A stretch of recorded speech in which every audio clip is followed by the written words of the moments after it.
यार मोहम्मद के हाथों गलती से एक आदमी का कत्ल हो गया।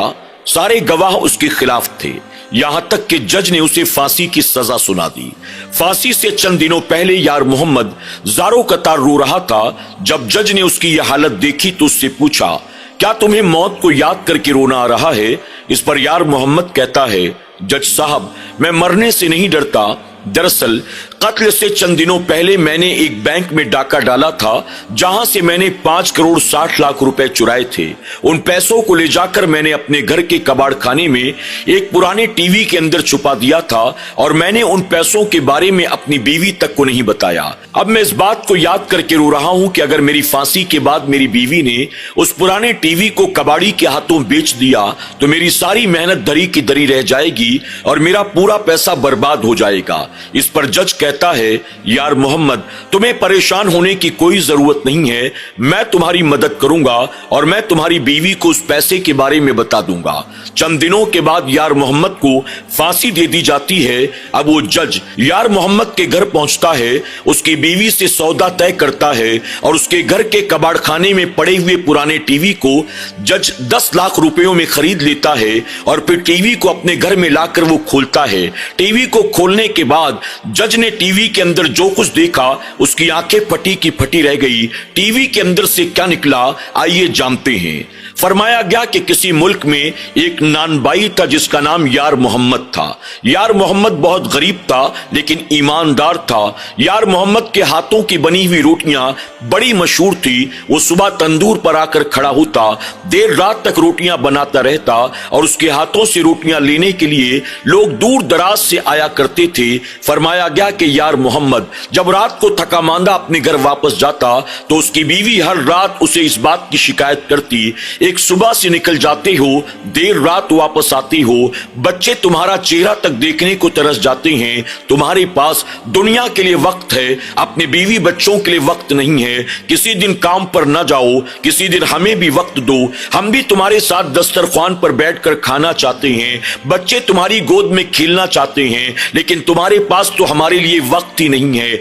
बार बार यार मोहम्मद की बीवी इस बात की यार मोहम्मद से शिकायत करती और यार मोहम्मद अपनी बीवी को यही कहकर समझाता, दरअसल अभी जवान हूं, हाथ पैर में ताकत है, बच्चे छोटे हैं, अभी मुझे मेहनत कर लेने दो, जब उम्र बढ़ेगी, बुढ़ापा आएगा, तब मैं इतनी मेहनत नहीं कर सकूंगा। आज जो मेहनत करता हूं ये सारी मेहनत उन दिनों के लिए है जब काम काज करने के काबिल नहीं रह जाऊंगा, तब उस वक्त आज की कमाई के पैसे से हम इत्मीनान की जिंदगी गुजारेंगे। यार मोहम्मद की बीवी अपने शौहर से शिकवा शिकायत करती और यार मोहम्मद अपनी बीवी को यह कहकर चुप करा देता, मैं जो कुछ भी कर रहा हूं तुम्हारे लिए कर रहा हूं, बच्चों के लिए कर रहा हूं, कल जब बुढ़ापा आएगा तो घर कैसे चलेगा, मुझे मेहनत करने दो, मुझे आज काम कर लेने दो। आखिरकार उसकी बीवी शिकायत कर कर के तंग आ गई, लेकिन यार मोहम्मद अपने रवैये और तरीके को बदलने को तैयार नहीं था। वो सुबह सवेरे चले जाता और देर रात को काम पर से वापस आता। एक रात जब यार मोहम्मद अपने घर वापस आ रहा था, रास्ते के किनारे उसने देखा एक आदमी जमीन पर पड़ा हुआ तड़प रहा है। उस आदमी को जैसे ही यार मोहम्मद ने देखा उसने सोचा शायद किसी बीमारी की वजह से ये लड़खड़ा कर गिर गया होगा, कहीं भूखा तो नहीं है, कहीं एक्सीडेंट तो नहीं हो गया। यार मोहम्मद भागकर उस आदमी के करीब जाता है कि चलो इसकी मदद की जाए। जब उस आदमी के करीब यार मोहम्मद पहुंचा तो उसने देखा उस आदमी के पेट में एक खंजर लगा हुआ था, यानी किसी ने उसका कत्ल करने की कोशिश की थी। अब यार मोहम्मद ने उस तड़पते हुए आदमी को जैसे ही देखा फौरन अपने हाथ से उसके खंजर को खींचकर बाहर निकाला, एक हाथ से उसके सर को पकड़ा और उससे पूछना चाहता था, तुम कौन हो, कहां से आई हो और तुम्हें किसने मारा। इससे पहले कि यार मोहम्मद उससे कोई सवाल करता और वो आदमी यार मोहम्मद के सवालों का जवाब देता, उसके दिल की धड़कनें थम जाती हैं, उसकी सांसें रुक जाती हैं, उसके जिस्म से रूह परवास कर जाती है। यानी यार मोहम्मद के हाथों में उस आदमी ने दम तोड़ दिया। अब यार मोहम्मद परेशान कि मैं करूं तो क्या करूं। वो इसी कश्मकश में था। इत्तेफाक से उसी मौके पर पुलिस के सिपाही गश्त करते हुए उस जगह से गुजरते हैं। उन्होंने यार मोहम्मद को देखा, उसके एक हाथ में खंजर था और सामने एक आदमी की लाश पड़ी थी। उन्होंने फौरन आगे बढ़कर यार मोहम्मद को रंगे हाथों गिरफ्तार कर लिया और गिरफ्तार करने के बाद ले जाकर उसे जेल में डाल दिया जाता है। यार मोहम्मद से उसके घर का पता पूछा जाता है। यार मोहम्मद की बीवी को इत्तला कर दिया जाता है, तुम्हारे शौहर के हाथों एक आदमी का कत्ल हो गया है। जब बीवी ने यह सुना, उसके पैरों तले मानो जमीन ही खिसक जाती है। बीवी अपना नहीं बल्कि अपने बच्चों का सोचकर ज़ारो कतार रोने लगी। आखिर मेरे शौहर ने किसी आदमी का कत्ल कैसे कर दिया, अब मेरे बच्चों का क्या होगा, अब मेरा क्या बनेगा। दूसरी सुबह यार मोहम्मद की बीवी अपने शौहर से मुलाकात करने के लिए कैद खाने में आती है। यार मोहम्मद रो रो कर अपनी बीवी को सारी बातें बताता है और वो कहता है, कम से कम तुम तो मुझ पर यकीन करो, मैं बेगुनाह हूं, मैं किसी आदमी का कत्ल कैसे कर सकता हूं। आज तक तो मैंने किसी आदमी को एक थप्पड़ तक नहीं मारा, फिर इतना बड़ा काम मैं कैसे कर सकता हूं। बीवी कहती है, ठीक है, तुम परेशान ना हो, अगर आप वाकई बेगुनाह हैं अल्लाह ताला जरूर आपकी मदद फरमाएगा। मैंने एक वकील साहब के बारे में सुन रखा है, सुना है वो बहुत नेक दिल इंसान हैं, गरीबों की मदद करते हैं। मैं वकील साहब से मुलाकात करूंगी और आपके बारे में उनसे बात करूंगी। अब बीवी वहां से निकलकर उस वकील के पास आती है। वकील को रो रो कर वो सारी बातें बता देती है।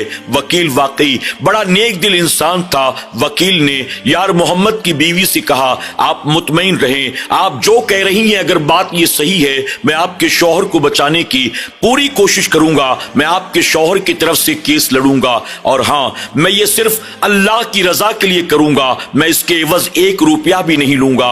अब उस वकील ने यार मोहम्मद के केस को लड़ने का फैसला किया। यहां तक कि यार मोहम्मद की तारीख पड़ती है, उसे कोर्ट में लाकर खड़ा कर दिया जाता है। यार मोहम्मद के वकील ने बहुत कोशिश की, बहुत जोर लगाया, लेकिन इसके बावजूद भी वो यार मोहम्मद को बचाने में कामयाब न हो सका। उसकी वजह यह है कि यार मोहम्मद को जिन हालात में गिरफ्तार किया गया था, उन हालात के एतबार से यही लगता था यार मोहम्मद ही ने उस इंसान का कत्ल किया है। यार मोहम्मद बार बार एक ही बात कह रहा था, मेरी बेगुनाही का गवाह वो शख्स था जो कि अब दुनिया में ना रहा, अब अल्लाह ही मुझे बचा सकता है। वकील ने अपनी पूरी ताकत लगा दी, लेकिन इसके बावजूद भी वो केस हार गया। यहां तक कि जज ने यार मोहम्मद को फांसी की सजा सुना दी। अब जब यार मोहम्मद को फांसी की सजा हो गई, जैसे ही यार मोहम्मद की बीवी को इसके बारे में पता चला, वो दहाड़े मार मार कर रोने लगी। रात के अंधेरे में जब वो जज अपने कमरे में मजे की नींद सो रहा था, उसके दरवाजे पर उसके खादिम ने दस्तक दी। जज ने दरवाजा खोलकर कहा, इतनी रात को मेरी नींद में खलल डालने के लिए क्यों आए हो। इस पर खादिम कहता है, हुजूर, दरअसल दरबान ने आकर मुझे ये बताया, हमारे बंगले के दरवाजे पर एक औरत आकर बैठी है और वो आपसे मिलना चाहती है। इस पर जज कहता है, इस रात के अंधेरे में मैं किसी से मिलने वाला नहीं हूं, उससे कहो कि चली जाए, सुबह वापस आए। इस पर वो खादिम कहता है कि हमने बहुत समझाया, लेकिन वो औरत मानने को तैयार नहीं है। वो कहती है, मैं दरवाजे पर रात भर बैठी रहूंगी, मैं बिना जज साहब से मुलाकात किए नहीं जाऊंगी। सर्दियों की रात में अगर वो दरवाजे पर बैठी रही, कहीं सर्दियों की वजह से वो मारी न जाए। इस पर जज गुस्से से कहता है, वो जिए चाहे मरे, मुझे उससे क्या लेना देना है, मैं अभी किसी से नहीं मिलने वाला, मैं सोने जा रहा हूं, अब मुझे तुम मत जगाना, उस औरत से कहना कि सुबह आकर मुझसे मुलाकात करना। नौकरों ने दरवाजे पर बैठी हुई औरत से आकर कहा, जज साहब इतनी रात को किसी से मिलने के लिए तैयार नहीं है, बेहतर है कि तुम अपने घर वापस चली जाओ, सुबह आना तो जज साहब से मुलाकात हो जाएगी। इस पर वो औरत कहती है, मेरे शौहर को फांसी होने वाली है, मैं जज साहब से मिले बगैर अपने घर वापस नहीं जाऊंगी। नौकर कहते हैं, सर्दियों की रात है, खुले आसमान के नीचे बैठोगी, सर्दी की वजह से मारी जाओगी। इस पर वो औरत कहती है, मेरे शौहर को तो वैसे भी फांसी होने वाली है, मैं जी कर क्या कर लूंगी, बेहतर है कि शौहर की फांसी से पहले मैं खुद मारी जाऊं। अल्लाह अकबर। जज ने जब ये बातें सुनी, वो परेशान हो गया, कहीं ये औरत मेरे घर के दरवाजे पर मर गई तो मैं लोगों को क्या जवाब दूंगा। मजबूरन वो दरवाजे पर आता है, यार मोहम्मद की बीवी से कहता है, इतनी देर रात को आने की क्या जरूरत थी, आखिर तुम्हारा मसला क्या है। यार मोहम्मद की बीवी ज़ारो कतार रोने लगती है। रो रो कर जज साहब के सामने वो पूरी कहानी सुना देती है और कहती है कि मेरा शौहर बेगुनाह है, मेरे शौहर को बचा लीजिए, अगर मेरे शौहर को फांसी हो गई हम तो जीते जी मारे जाएंगे। जज ने यार मोहम्मद की पूरी कहानी सुन ली। उसके बाद कहा, मैं खुद सुबह तुम्हारे शौहर से मुलाकात करूंगा, मैं उसे बचाने की कोशिश करूंगा। इसके बाद सुबह होते ही जज साहब जेल में यार मोहम्मद से मुलाकात करने के लिए जाते हैं। यार मोहम्मद से कहते हैं, अब तुम अपनी जबानी पूरा वाकया मुझे सुनाओ, तुम्हारे साथ आखिर क्या हुआ। यार मोहम्मद ने शुरू से लेकर आखिर तक पूरा वाकया तरतीबवार जज साहब को सुना दिया। पूरी कहानी सुनने के बाद जज साहब ने कहा, तुम्हारे पास कोई गवाह नहीं है और सारे गवाह और सारे सबूत तुम्हारे खिलाफ हैं। तुम्हें फांसी से बचा पाना बहुत मुश्किल है, फिर भी मैं अपने तौर पर कोशिश करूंगा। जब यार मोहम्मद ने यह सुना, थोड़ा सा मुतमईन हुआ। अब जज साहब कहते हैं, अगर तुमने ये कत्ल नहीं किया तो तुम मुझे बताओ, क्या तुमने जिंदगी में जानबूझकर कोई और गुनाह किया है और जुर्म वाला काम किया है। इस पर यार मोहम्मद कहता है, अल्लाह गवाह है, मैंने आज तक न किसी को थप्पड़ मारा है, न किसी को गाली दी है, न किसी से लड़ाई झगड़ा किया है, मैंने कभी भी ये काम नहीं किया। जज साहब कहते हैं, तुम्हें न जाने किस गुनाह की ये सजा मिल रही है। गौर करो और सोचो, तुमने कोई ना कोई जाने अनजाने में गुनाह जरूर किया होगा।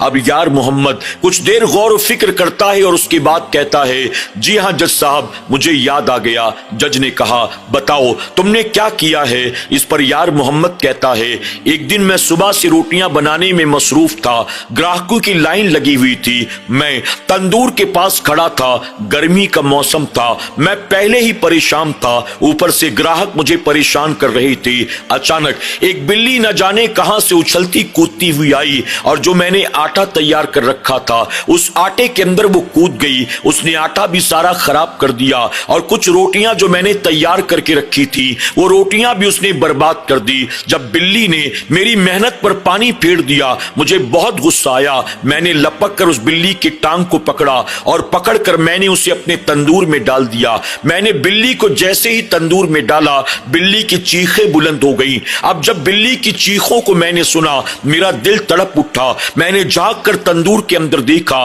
बिल्ली आग की लपटों में थी। मैंने फौरन अंदर अपने हाथ को डाला, मैं बिल्ली को बाहर खींचकर निकालना चाहता था। मेरा हाथ भी बुरी तरह से जलने लग गया। मैं बिल्ली को बाहर निकालने में नाकाम रहा। बिल्ली जलकर तंदूर के अंदर राख हो चुकी थी और मेरा हाथ भी बुरी तरह से झुलस चुका था। इसके बाद यार मोहम्मद ने अपना जला हुआ हाथ जज साहब के सामने रख दिया। जज ने उसके जले हुए हाथ को देखा और कहा, यार मोहम्मद, तुमने एक बेजुबान जानवर को तंदूर में डालकर जला दिया। हो सकता है तुम्हारे इसी गुनाह की तुम्हें सजा इस सूरत में मिल रही हो। मैं तुम्हें बचाने की पूरी कोशिश करूंगा, लेकिन लगता नहीं कि मैं तुम्हें बचा सकूंगा। ये कहकर जज वहां से रुखसत हो गया। यहां तक कि यार मोहम्मद के फांसी की सजा को कोई टाल न सका। वक्त गुजरता रहा। अब फांसी को एक दिन बाकी था। यार मोहम्मद ने जज से मुलाकात करने की ख्वाहिश जाहिर की। जज दोबारा जेल के अंदर यार मोहम्मद से मिलने के लिए आता है। जज को देखते ही यार मोहम्मद दहाड़े मार मार कर रोने लगता है। जज ने कहा, तुम्हें कल फांसी की सजा होने वाली है, लगता है तुम मौत के डर से रोते हो। इस पर यार मोहम्मद ने कहा, नहीं नहीं, मेरे किए कि मुझे सजा मिलने वाली है, मुझे मौत से डर नहीं लगता, बल्कि मैं कुछ और सोच कर रो रहा हूं। इस पर जज साहब ने कहा, क्या सोच कर रो रहे हो, मुझे बताओ तो सही। इस पर यार मोहम्मद कहता है, उस आदमी के कत्ल से चंद दिनों पहले मैंने गरीबी के हाथों तंग आकर एक बैंक के अंदर डाका डाला था और जिस डाके में मैंने 5 करोड़ 60 लाख रुपए बैंक से चुराए थे और उन पैसों को ले जाकर मैंने अपने घर के कबाड़ खाने के अंदर पड़े हुए एक पुराने टीवी के अंदर छुपा दिया था। चूंकि मेरी बीवी खुद पेट की हल्की है, इस वजह से मैंने ये बात अपनी बीवी को भी नहीं बताया था। ये सोचकर मैंने पैसे छुपा दिए थे कि जब बात आई गई हो जाएगी तो धीरे धीरे पैसे निकाल कर इस्तेमाल करूंगा और मेरा बुढ़ापा भी अच्छी तरह से गुजर जाएगा। लेकिन अब मैं इस बात को याद करके रो रहा हूं, मुझे तो कल फांसी की सजा हो जाएगी। कहीं मेरी फांसी के बाद अगर मेरी बीवी ने वो टीवी निकाल कर कबाड़ी वाले के हाथों बेच दिया तो मेरी पूरी मेहनत का क्या होगा, मेरा पूरा पैसा बर्बाद हो जाएगा। मेरी बीवी को इसके बारे में नहीं मालूम कि मैंने उस पुराने टीवी के अंदर 5 करोड़ 60 लाख रुपए छुपा रखे हैं। इस पर जज कहता है, यार मोहम्मद, तुम्हें परेशान होने की कोई जरूरत नहीं है, मैं तुम्हारी बीवी को इसके बारे में इत्तला कर दूंगा। अगली सुबह यार मोहम्मद को फांसी दे दी गई। उसके कुछ दिनों के बाद जज ने अपने कुछ नौकरों को समझा बुझाकर यार मोहम्मद के घर भेजा। उन्होंने यार मोहम्मद के घर के दरवाजे पर दस्तक दी। जब यार मोहम्मद की बीवी ने घर का दरवाजा खोला, इस पर जज के नौकर कहते हैं, हम फला म्यूजियम से आए हैं, हम एंटिक चीजें तलाश कर रहे हैं, क्या तुम्हारे घर में कोई पुरानी चीज मौजूद है? यार मोहम्मद की बीवी कहती है, हाँ, मेरे घर में एक पुराना लालटेन है, एक टूटा हुआ पियानो है और एक बहुत पुराना टीवी है, क्या तुम खरीदोगे? इस पर जज के नौकर कहते हैं, जी हाँ, हम ऐसी चीजें ही जमा कर रहे हैं, अगर तुम ये तीनों चीजें हमारे हवाले कर दोगी, हम पियानो के बदले तुम्हें 2 लाख रुपए देंगे, हम टीवी के बदले तुम्हें 2 लाख रुपए देंगे और पुराने लालटेन का हम तुम्हें 1 लाख रुपया देंगे। इस पर यार मोहम्मद की बीवी कहती है, मैं तीनों चीजें 5 लाख रुपए में नहीं दूंगी। अब जज के नौकर जज को कॉल करते हैं। जज कहता है, कीमत को बढ़ा दो, 5 नहीं बल्कि 10 लाख रुपया दो। अब नौकर कहते हैं कि हम तुम्हें 4 लाख रुपए पियानो के, 4 लाख रुपए टीवी के और 2 लाख रुपए लालटेन के देंगे। 10 लाख रुपए में ये तीनों सामान हम लेंगे। यार मोहम्मद की बीवी कहती है, नहीं, मुझे और पैसे चाहिए। नौकरों ने फिर से जज को कॉल किया, यहां तक कि कीमत बढ़ती रही, बढ़ती रही, बढ़ती रही। आखिरकार 10 लाख रुपए का पियानो, 10 लाख रुपए का टीवी और 5 लाख रुपए का लालटेन उन लोगों ने खरीद लिया। अब ये तीनों सामान वो उठाते हैं, जज के पास ले जाते हैं। जज ने लालटेन और पियानो नौकरों के हवाले कर दिया और उसके बाद पुराने टीवी को उठाकर अपने कमरे में जाता है, कमरे को बंद कर लेता है और बंद करने के बाद जज ने टीवी को तोड़ना शुरू किया। अब जब टीवी को मुकम्मल तौर पर जज ने तोड़ लिया, उसके अंदर से 4 आना भी नहीं निकलता, बल्कि कुछ मरे हुए चूहे और कुछ दौड़ते भागते कॉकरोच उसे नजर आते हैं। जब जज ने देखा कि मैं तो 5 करोड़ 60 लाख रुपए के चक्कर में 25 लाख रुपए दे चुका और मेरे हाथ कुछ भी न लगा, जज अपना सर पकड़कर बैठ जाता है कि यार मोहम्मद दुनिया से जाते जाते मुझे चूना लगा गया। अब सिवाय जज के पास हाथ मलने के कुछ और न था। अल्लाह तबारक ताला हमें और आपको लालच से बचने की और ऐसे वाकयात से सबक हासिल करने की तौफीक अता फरमाए। आमीन या रब्बल आलमीन।